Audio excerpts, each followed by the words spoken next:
than anything I used to daydream about as a kid. I used to daydream about what it would be like if I was really, really, really lucky and someday I got to stand on a really big stage and sing songs that I wrote for a lot of people. That was my number one daydream. And you guys took care of that one for me, didn't you?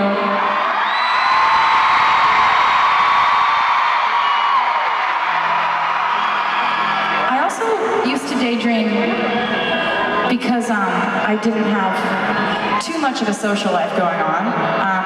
This is really, I didn't always have 15,000 people wanting to hang out with me on a Saturday night. It's kind of a new development. And so I spent a lot of time in my room daydreaming about things and writing in my diary, writing poems, and then later songs. And I think one of the things I daydreamed about the most was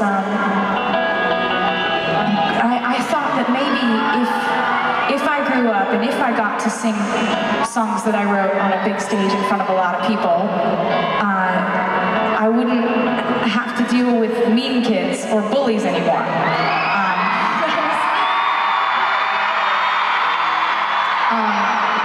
I really thought that when we all grow up, we don't have to deal with meanness anymore. I guess I thought that it was something that people outgrow.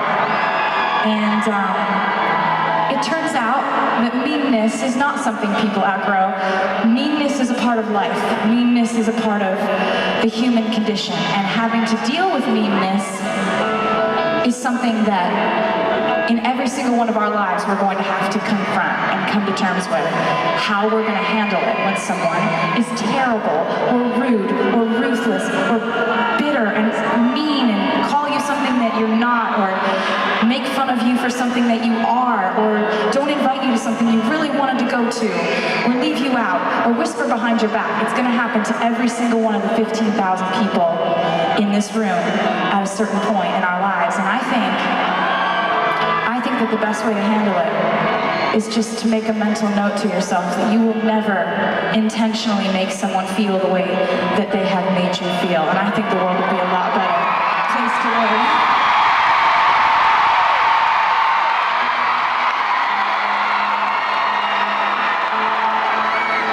And everybody has different ways that they cope with things that hurt them. And I guess when I was 12 years old and I started writing songs, I found my way of coping with people who are